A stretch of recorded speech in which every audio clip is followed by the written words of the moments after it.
And the what more is there for me really became the spiritual journey. And spirituality for me is something that looks different for everyone. Someone could go to church and that could feel spiritual to them. I go to the park and I look at trees and that feels spiritual to me. It's really that moment of presence where you know that you're here for a reason and you know that there's magic that exists all around you. Hello, fabulous person. Beate Gillette here, the Growth Architect. Welcome back to the Business Growth Architect Show, where we bring you cutting-edge business strategies from some of the world's most successful entrepreneurs, business transformation experts, and visionaries who want to help you to scale your impact. Look for one tangible strategy that you can take back and implement right away. And now back to our guest. Welcome back, everyone. Today you are in for a out of this world special treat, I may say. This is your host, Beate Gillette, and this is the Business Growth Architect Show. Today I have a guest who's going to talk about a topic we don't really talk about that much, which is why I wanted her on the show. Welcome, Krista. I'm so glad you're here today.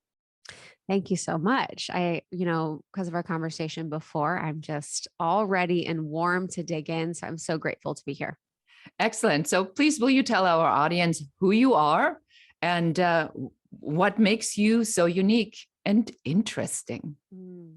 Yeah. So I'm Krista. And, from the human side, I'm a host of a top 50 podcast that I do with my best friend. We started it 6 years ago when podcasting wasn't really a thing. We grew the podcast from our closet floors into a media brand and business that really supports people in their evolution. Our goal was to help ourselves feel less alone. And in the end, we ended up making our community feel less alone. And now I've really evolved into a spiritual teacher, more of a guide. I love to talk about topics like the law of one, topics like aliens, and all of those things. I live in Los Angeles, and now I'm working on a tarot deck and app that I will be launching this year. Oh, I love that very much so. So it's interesting because one of the things that really stuck out about why I wanted you on the business podcast is that a lot of times people think strategy and spirituality and business really don't even belong in the same sentence, let alone, connect in business. So if I say, what is strategy to you from your perspective? What do you say?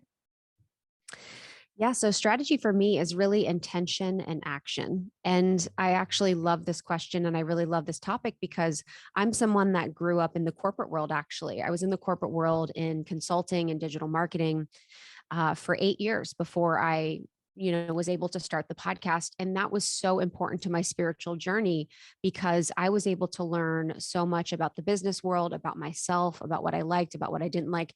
But all of the principles and practices that I learned in the corporate world, I was able to apply to our business.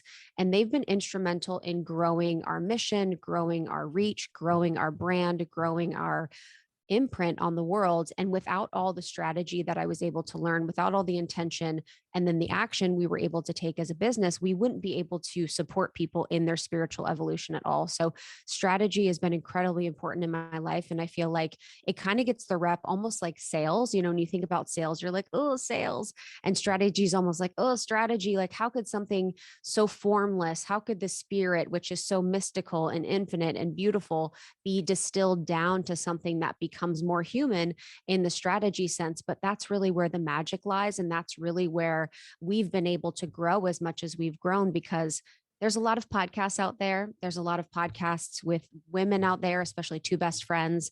But what has made us different is really our ability to take all of our dreams and all of our visions and apply them into the world in a really powerful way. So strategy is all about it. I'm so such a fan of it. I have 4 houses in Capricorn, which is all about strategy. So it's like part of my blood.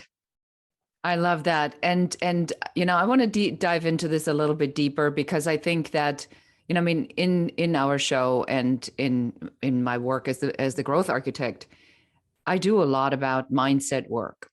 But mindset work and spirituality, while they are related, are not exactly the same thing. So tell us about spirituality in addition to maybe mindset, because I think people get the concept of mindset. I got to be able to see that result that I want. But how does spirituality even tie into that?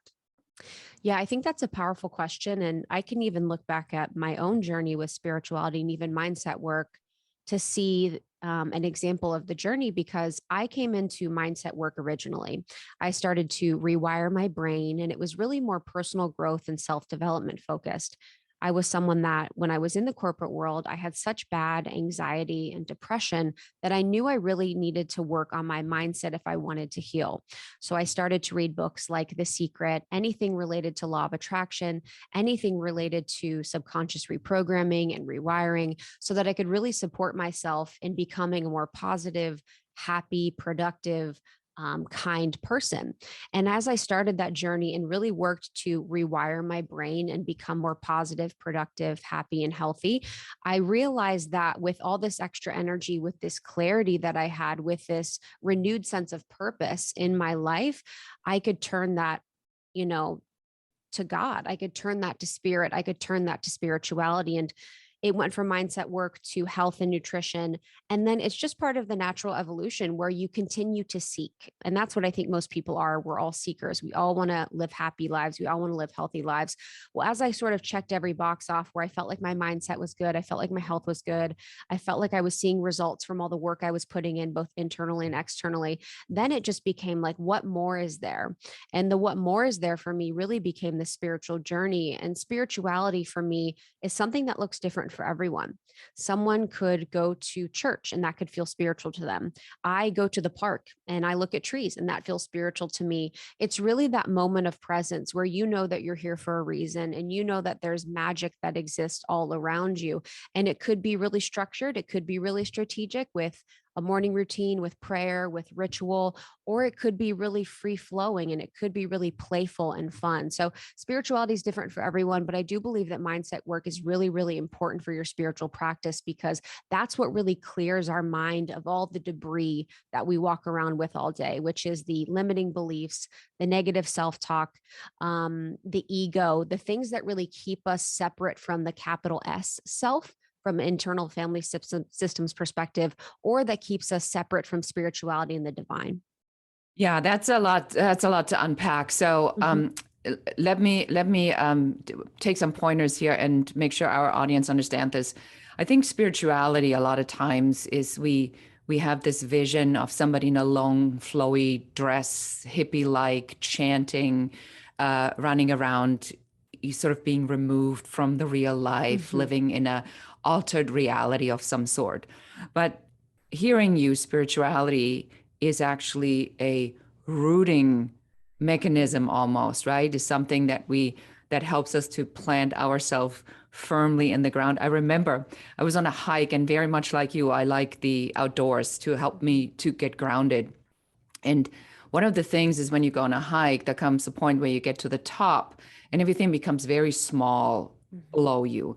And so I had this, whatever, 12-year-old that, was running ahead of his family. And I'm like, hey, so you're the strongest one of your family. And he goes like, well, not really. And then we started having a conversation. I said to him, the reason I like this so much is because when you're up here, all your problems seem so insignificant because they're so small from the view from above. Mhm. And he looked at me, I mean, he's 12 years old, and he looks at me and he says, I never thought about it like that. Mhm. And so it really mounts the point that when you share the message of connection, right? Mhm. Because spirituality is a connection to the divine, a connection to Mother Earth, a connection to other people on a different realm, that other people feel it too. And even a 12-year-old can, in that Mhm. instant, connect to that so effortlessly, right? Mhm. And it was a spiritual conversation, but was it really? So Mhm. I love that about what you said, that we are the self-development led to a spiritual practice. Mhm. So can we talk a little bit more maybe about your spiritual Mhm. practice? Does a spiritual practice have to be rigid, and does it have to be every day? Is there a particular formula that better than others? I already hear everybody asking. Mhm.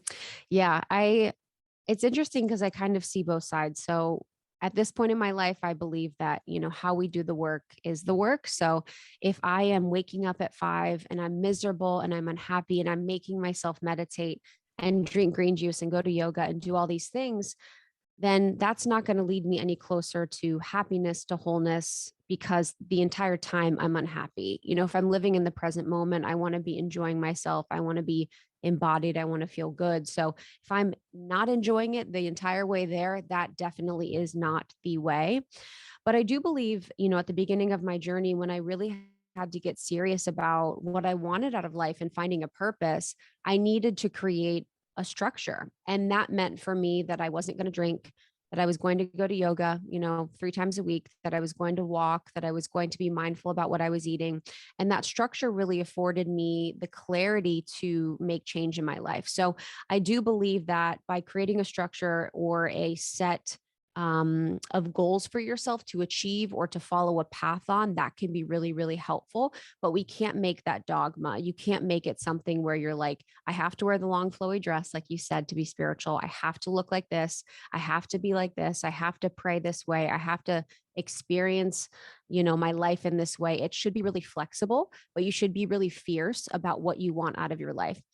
And, from a spiritual perspective, I think going back to what you said previously, for me, spirituality is really an organizing principle in my life. We all have organizing principles in our lives, whether we know it consciously or subconsciously. Maybe it's your family, maybe it's your work, maybe it's your relationships, maybe it's food, maybe it's clothes, maybe it's money, maybe it's getting famous on TikTok, whatever your organizing principle is. And I like to keep mine spirituality or my connection to self and to God, because that I know for me is something that's going to be really grounding and stable and something that I can always really count on. So then what you're saying is that spirituality then is you almost can choose what your preferred connection is, or the vehicle of the connection, as long as Yes. it is a connection of some sort. Yeah.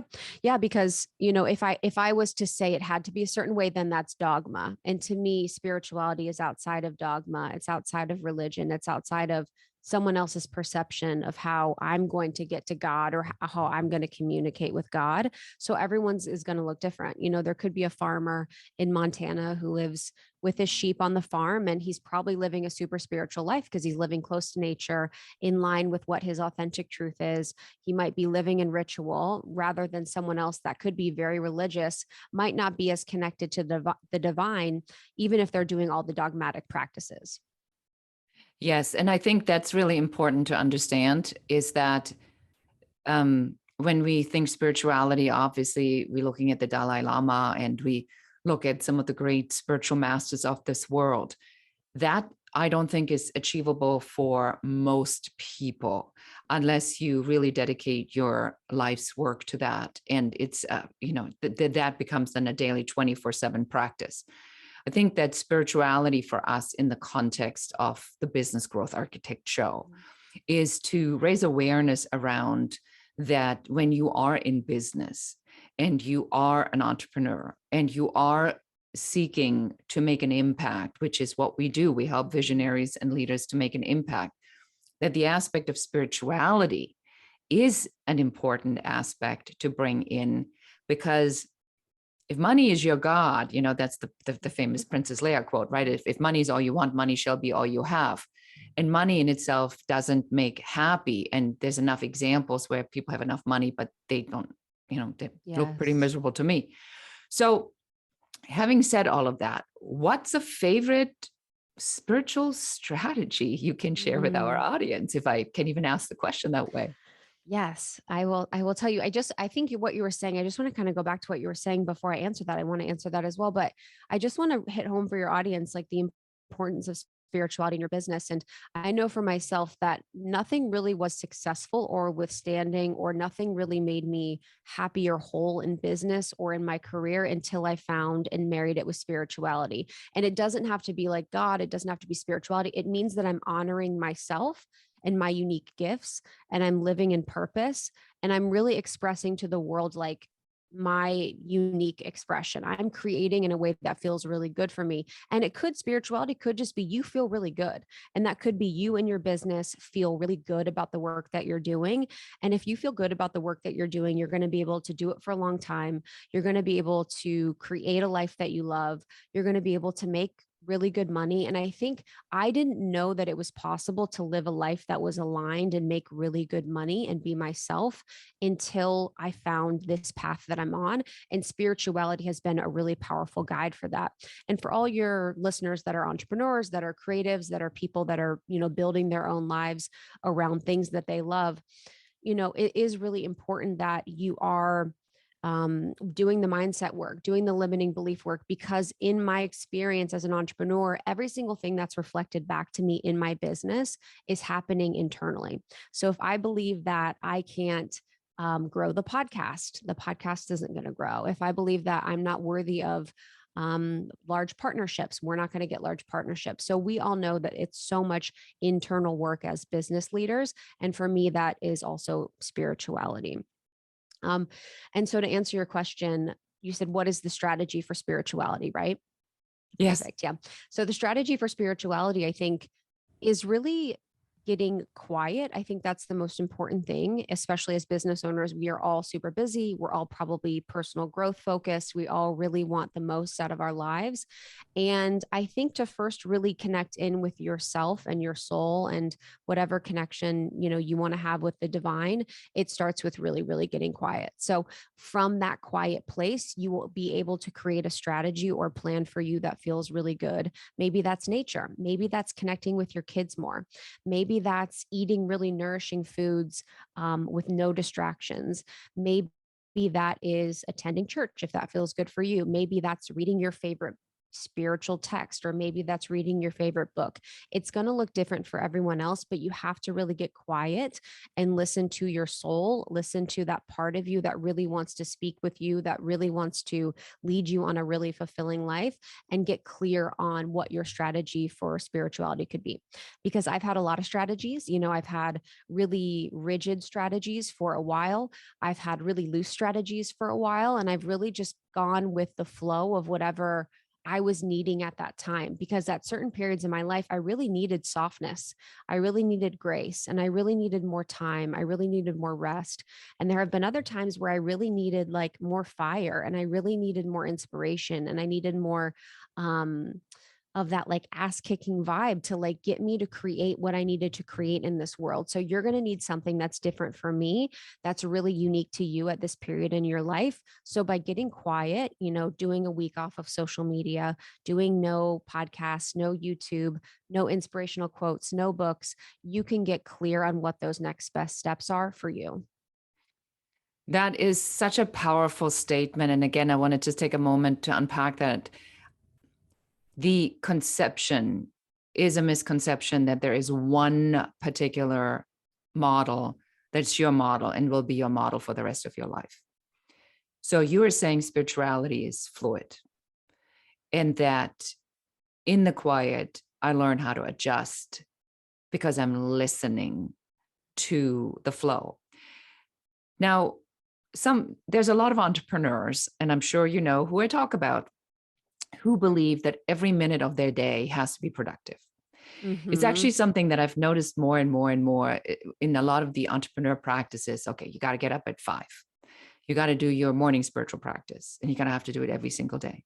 And then you're going to have at 7:00, exactly at 7:00, because it's the best time to do whatever, the green smoothie with all the additional things, because that's the best time for that stuff. And that's when the body, the biorhythm does that. And then at 10:00, you're going to eat 10 almonds. And then at 1:00, you know what I mean? So yes, I very much know what you mean.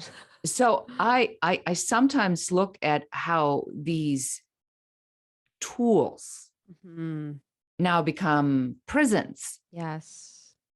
And that's not spirituality to me. That's just replacing one addiction now with another addiction that you think is a little bit better. So tell us about what will you say to somebody, but my routine is fitness, nutrition, getting up early. I have every routine on the planet.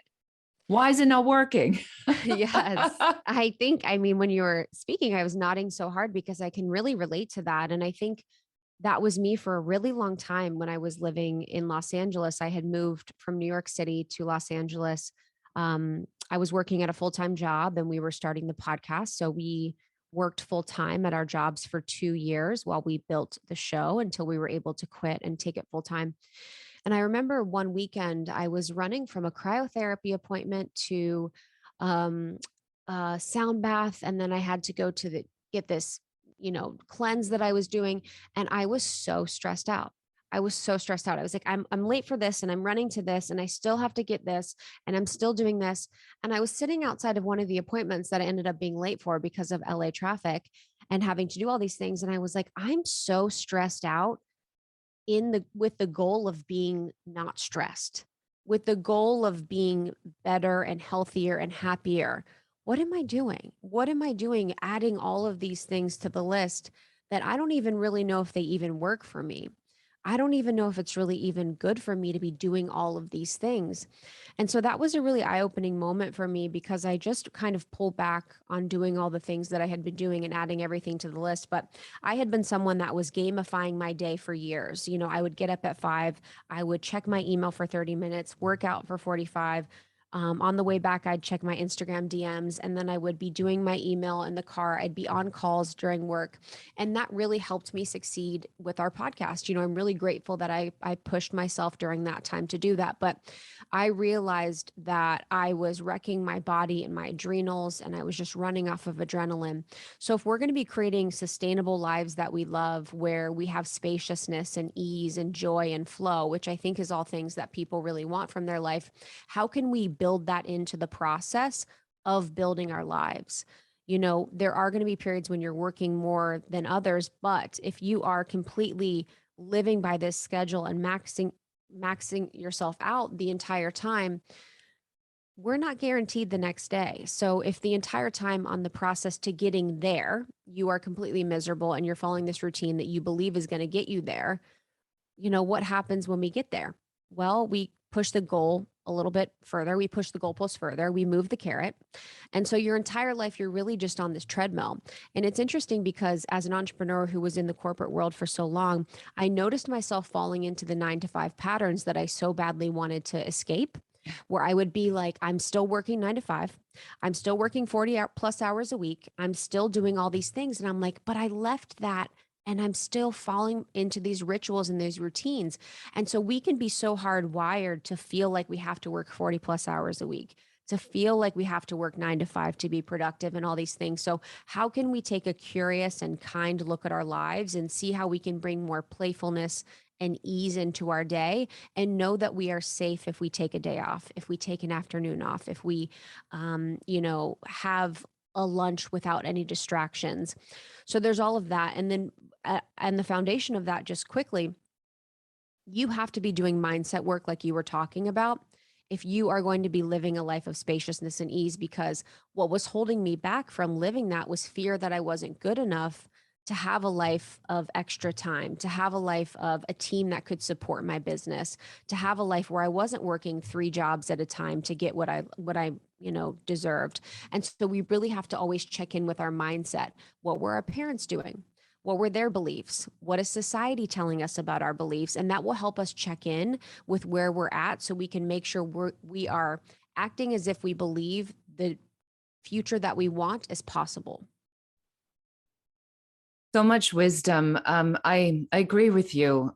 I think that the misconception of the destination, Yes. the achievement of the destination, it's a myth. Yes. And when you get older and you look back, you realize it's all the moments that are creating the richness and the fabric of the life that is worth living. And so that, I think, is a really good point for our audience to really take a moment and think about this. If you fill every single moment of your day, there is no room for anything to come in. Yes. Because everything's occupied. So yes. when you stretch that and you create space and, as you say, quiet, that's when the stuff comes in. Is that right? Yes. I mean, that's energetics and manifestation. just creating the space for your manifestations to come in. I've realized that too, even when I've moved to bigger apartments or bigger spaces. I mean, my place isn't super big, but I've been able to attract more into my life when I've had more spaciousness, when I've had more ease. If you were to have your dream situation come through, maybe it was a TV show or something in your business that took a lot of your time, where would you fit it now if your schedule is completely packed the entire time? That manifestation cannot come through energetically into a packed calendar, into a packed space, and you don't even have any brain space to receive the manifestation of your dreams or the offer of your dreams in your business. Powerful stuff. And so let me guess, I can hear a lot about this on your podcast. So why don't you tell our audience a little bit about where can we find out more about this? Because I'm sure that there are listeners who go, I've never even thought about it like that. I need to check her out. Where should they go? Oh, I'm so grateful to be here. This was such a joy, and I love exploring these topics. And it just reminded me how passionate I am about business and spirituality, and really just people living a life of their dreams, which is something that you obviously encourage people to do within business. So, almost30.com, the podcast is called Almost 30. We talk about spirituality, sometimes entrepreneurship, and we really try and make it a fun and playful approach. Almost 30 podcast on Instagram. And then you can find me on Instagram at It's Krista. Wonderful. I really appreciate that. Yes. I want to do just a little bit of a summary because I think what we talked about today is so incredibly powerful. So in this episode, we talked about that spirituality is a strategy for not just success, but personal fulfillment and richness in life. Really, that a connection with the divine, and whatever the divine is and how you articulate that is, that's entirely up to you. We're non-judgmental about how you get there, as long as it is something that fills you with joy or peace. And that we have to be always mindful that if we do too much and we fill every spot in our life, there's very little that come in. So sometimes the reduction of busyness is what allows the good stuff to come in. Have I summarized this properly? Yes. I love a good summary. When you were talking, I'm like, God, I miss doing that. I need to do that again on interviews because we get so much information that it's so beautiful when you summarize. So yes, I completely agree. Yeah, we'll make it super easy. Krista, it's been an absolute, I mean, for me, this has been a real treat because I love talking about things that other people don't really talk about when it comes to business. I used to read tarot cards, which is something that most people don't even know. And I use the Aleister Crowley a deck, Wow. which I love. And on the personal story, I had lost a lot of my spirituality after I sold my business because I thought I had made it. And then I Yeah. didn't need it anymore. So what would you say to somebody who now comes, and that's where I would love to end the show, who comes to you and says, yeah, but I'm already really successful. I don't really need all of that stuff. I have all the cars, the houses, the flipping, the properties. I have everything I need. How can we help them to Mm. live a richer life? I guess, wait, what made you come back to spirituality after you got it all?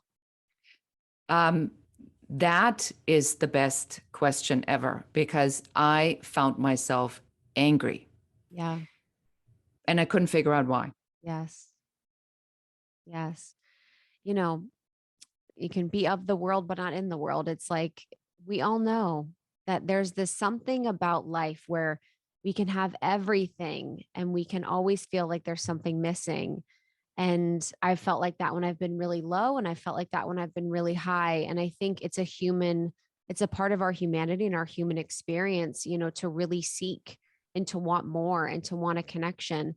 And I found that within spirituality. But, if you're successful and everything works and you feel really good and you feel like your life is purposeful and you don't have that yearning or that seeking, then maybe spirituality in the life and the way you live it is great.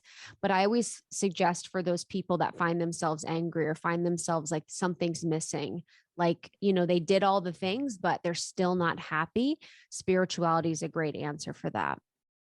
I like that. Something about life. And that's a wonderful way to end it. So if there is something about it and you're still seeking, check out Krista and the podcast Almost 30. Thank you so much for being here.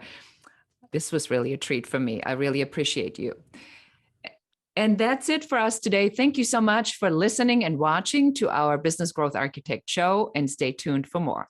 And that's it for us today. Thank you for listening and watching the Business Growth Architect show. I enjoyed having you here. And for accountability, just take one of the strategies that you have heard, one thing that you can implement in your business immediately. Please leave comments. Don't forget to like and share this show. And if you have any questions about business, please put them in the comments. We are here for you. We're here to support you and help you to grow, build, and scale your own business. For more advice, please check out our website in the show notes below. Thank you again. This is Beat.